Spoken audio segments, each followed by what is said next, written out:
GoForThe2.com in with the Week 2 college football predictions. Week number 1 did not disappoint.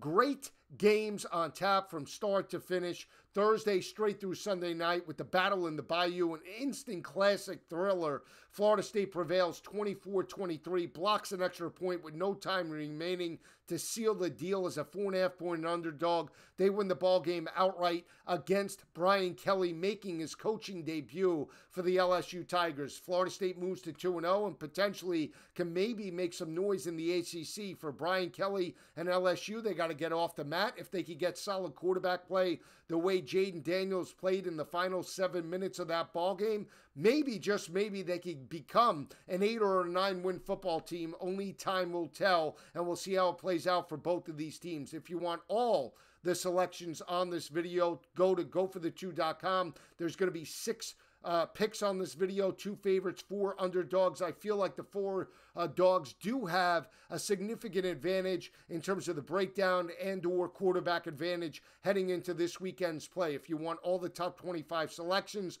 you want my take on a majority of almost every game on the board, tune into Carver and Lisi every night, 10 p.m. to 12 a.m. Eastern, SportsGridRadio.com or Sirius Channel 159, 10 p.m. to 12 a.m. Eastern. Carver and Lisi, we go through the complete slate, give our best bets Friday night, so tune into that, both college and NFL. Carver and Lisi, Sirius Channel 159, 10 p.m. Eastern to 12 a.m. Eastern every night. And then the college football studio show, College Football Today, 9 a.m. to 12 p.m. Eastern, 3 straight hours of coverage. Same channel, Sirius Channel 159. Or Sports Grid TV, SportsGrid.com, SportsGridRadio.com. SportsGrid.com, you get the video portion of the studio show. So tune into that every Saturday, 9 a.m. Eastern to 12 p.m. Eastern. Let's jump right into the first game on the board. You have Texas A&M, 17-point favorites against App State. App State, unbelievable outcome in Boone this weekend. They were laying 2.5 to North Carolina. They build a 21-7 first half lead. Carolina ties it up 21 and then takes an 18-point second half lead before Chase Bryce leads the comeback. He cuts the deficit to around 2. With about 30 seconds left, they go for 2, they miss it. They kick an onside kick. North Carolina, instead of just falling on it and going down, sealing the deal, the returner takes it to the house, and now all of a sudden, with about 20 seconds left, North Carolina is up 8. What happens? App State and Chase Bryce drive the length of the field, score, go for 2 again, and get denied with about 10 seconds left and lose the ball game 63-61. Unbelievable outcome. May, the quarterback for North Carolina, throws for 352. Chase Bryce lit it up, 364 passing yards, 6 touchdowns, 1 interception. They didn't obviously cover as a 2.5-point favorite. They were 2.5-point dogs earlier in the week, so it depends on when you took App State. Either you won or lost with that ball game. Now they go on the road into Kyle Field, into College Station, where Texas A&M did not look good. They defeated an FCS opponent, Sam Houston State, 31-0. They got into an ugly first half game. They built a 17-0 first half lead. The game was delayed. Haynes King did not look good early, came on in the second half, and A&M won that ball game 31-0. Haynes King threw for 361 in that battle, 3 touchdowns, 1 interception. Completed about 20 of 31 passes. Texas A&M held Sam Houston State to only 91 passing yards in that battle. You look at the numbers for Texas A&M at home. The past couple of seasons straight up, they are 10-1 under Jimbo Fisher at home in Kyle Field. More importantly, past 3 seasons under Jimbo, 13-2 against non-conference opponents straight up. They were 4-0 last year against non-conference opponents and won those games by an average margin of victory of 29.2 points per game. A&M does have Miami on deck September 17th. They're already an 8.5-point favorite. I know it's a potential look ahead, but they need to find consistency, especially after that Week 1 matchup against Sam Houston State. Haynes King did not look sharp. I expect A&M to take care of business. I think they run the football with Devin Akane in this matchup. You look at App State, they allowed 215 rushing yards to North Carolina. North Carolina's offensive line was inconsistent last year. They were inconsistent early on this year, and I think A&M has a significant weight advantage going up against Appalachian State in this ballgame. The emotional factor is another reason why I favor A&M. App State loses a thriller at home. Now they have to go on the road to SEC country, 101,000 fans. I think Haynes King, A&M, step up from an offensive, defensive perspective. They're laying a big number, but I think they can get it done. Lay the 17.5. I think Texas A&M wins convincingly by 28. I think they really pound them into the ground. I'm not sold on the defense for Appalachian State. I know they've stepped up against Power 5 opponents, but I think they're up against it in the interior, going up against the Aggies. Still favor the Aggies secondary as well, going up against Chase Bryce in this ballgame. A&M wins this ballgame convincingly before that showdown with the Miami Hurricanes September 17th.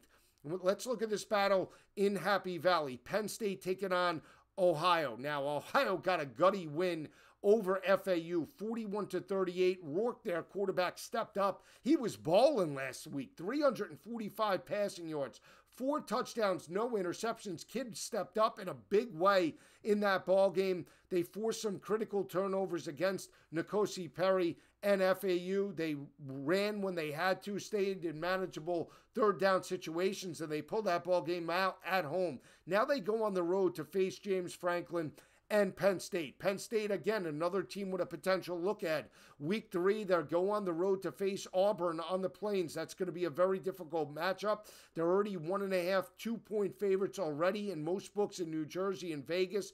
Last year, you remember, it was one of the best games of the year. They won that matchup at home as a 6.5-point home favorite. They won by 8, 28-20 over Bo Nix. But let's look at the numbers for James Franklin at home in Beaver Stadium, straight up against just FCS and FBS opponents since 2016. 33-7 straight up. That's an 825 winning percentage. More importantly, against MAC opponents, Penn State since 2014. They are 7-0 against MAC opponents straight up. They've won those games by an average margin of victory of 31.7 points per game.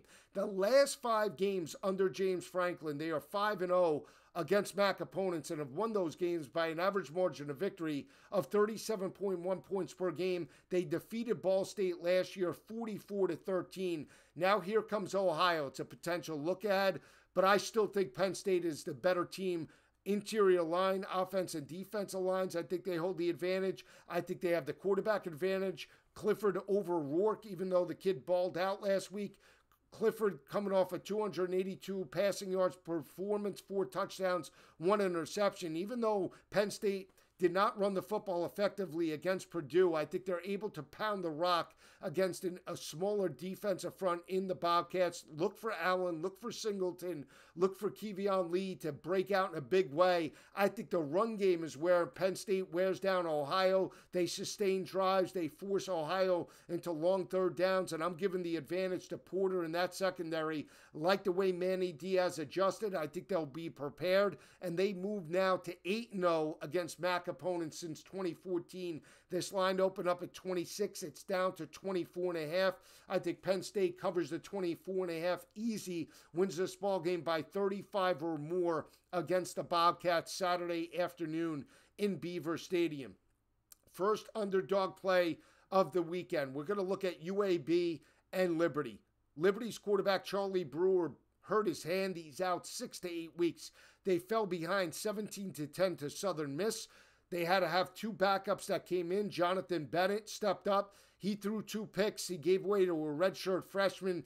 The kid led the comeback. He threw for 148 yards through the air, 2 touchdowns, 1 interception. But more importantly, Liberty rushed for 244 yards on Southern Miss's front 7. That was a gutty effort by the Flames on the road in that matchup without their starting quarterback. Hugh Freeze adjusted. They won that ball game 29-27. On the flip side, you have a UAB team and their new interim head coach, Brian Vincent, that absolutely abused Alabama A&M. They were a 40.5 point favorite. They won that ball game 59-0. Jermaine Brown broke out their running back with a dynamic performance, 114 rushing yards. Dylan Hopkins, their quarterback, 191 yards through the air, 1 touchdown, no interceptions. And UAB on paper now might be the better team heading into this matchup, but it's Hugh Freeze going up against Brian Vincent. I think that's the matchup that you have to look at when you break this game down. Hugh Freeze is a much better coach, even though UAB might have the better quarterback in this potential slot. I think Liberty can run the football on the front seven of UAB. This line opened up at 4.5. It's up to 5.5. The Flames playing at home in this ball game, I think, is an advantage. I'm going to take the home dog. I think Liberty wins the ball game outright, even though they're going with an inexperienced quarterback. I think Liberty has a significant coaching advantage. Hugh Freeze out game plans Vincent in this matchup, and Liberty pulls out the outright victory in this ball game as a 5.5-point dog.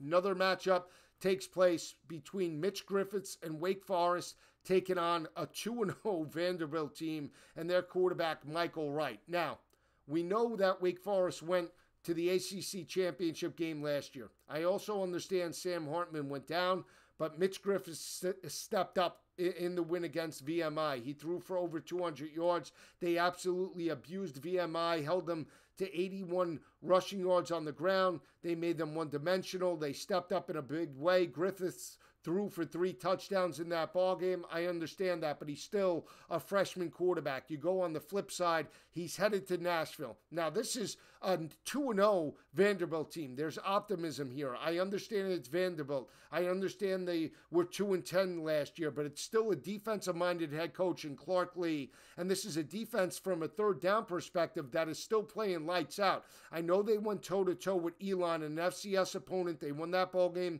42-31, but this is still a defense that's only allowing 29% on third down conversions. Coupled with the fact that if we look at the quarterbacks in this matchup, Mitch Griffiths, who's a redshirt freshman, and junior Michael Wright, who's completing 62% of his passes, 341 yards, 391, 6 touchdowns and no interceptions. This is still a Vanderbilt team that's pounding the rock for 291 yards on the ground. What was the weakness of Wake Forest last year? Run support. They allowed 195 rushing yards to opposing offenses last year. You give me a defensive-minded head coach in Clark Lee with a redshirt freshman going into a true road environment, laying 8 points to Michael Wright and a team that's 2-0 for the first time since you have to go back, I think, a decade to see maybe when James Franklin was there, the last time Vanderbilt was 2-0. They might not win, but catching 8 points at home in Nashville, I think Vanderbilt's live in this ballgame. Wouldn't shock me if they win the ballgame outright. Give me Vanderbilt plus the 8 points going up against the Demon Deacons in this ballgame. Another matchup taking place in terms of the underdog perspective is Virginia and Illinois. This is an intriguing battle when you look at it because you look at last year, Brennan Armstrong absolutely abused the Illinois secondary. He threw for 405 yards basically in the first half. I think 5 touchdowns. They won that ball game 42-13 against the Illini. They were laying, I think, 9.5, 10 by game time. They absolutely abused them. Now they go on the road. I know Tommy DeVito has looked okay. He's thrown 4 touchdowns, 1 interception. He's thrown for about 331 yards. He's completed around 62% of his passes. But if you look at the Illini defense and look what they allowed against Connor Bazelak, a pedestrian quarterback, they allowed Bazelak to rip their defense in Bloomington for 330 yards, 1 touchdown, no interceptions. Now they get one of the most prolific quarterbacks coming in the ACC. I know it's Tony Elliott. I'm not sold on Elliott as a whole, but going on the road with Brennan Armstrong, I think they could be a live dog. They're catching 7 points in this ball game. Brennan Armstrong did throw for a couple of touchdowns in the win over Richmond, threw for about a pedestrian 245 yards in that ball game. I think he's going to light up Illinois in this matchup, coupled with the fact that Illinois has already played 2 games. I think that could be a little bit of a detriment. I like the way they came on in the second half in terms of Virginia. I watched that game.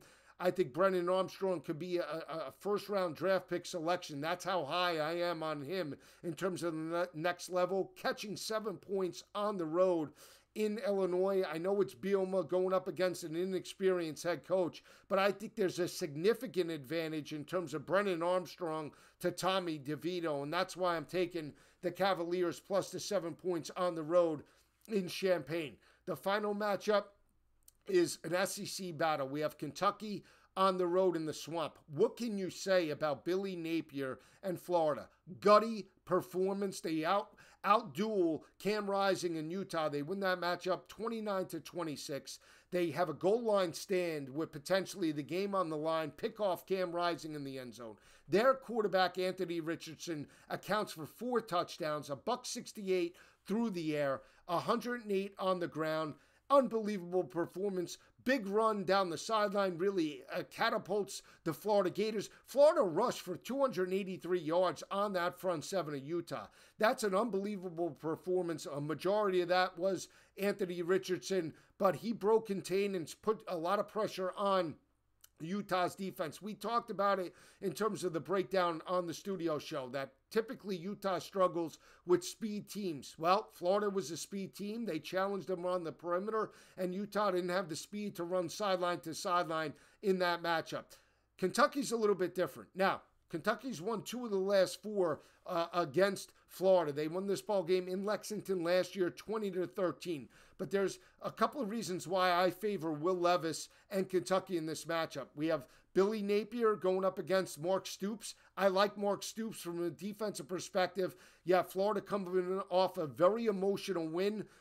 Not saying there's a letdown, but this is very difficult now in terms of coming off an emotional win over a top 25 opponent and coming off now having to do it again at home against a blue-collar team in Kentucky that's going to hit you in the mouth with another versatile quarterback in Will Levis. Now, I know Chris Rodriguez is out of this matchup. I know there's the potential for 2 other players to not play in this ball game, but I don't think it matters. I'm talking about the defensive side of the ball. That's where I favor Kentucky in this ball game.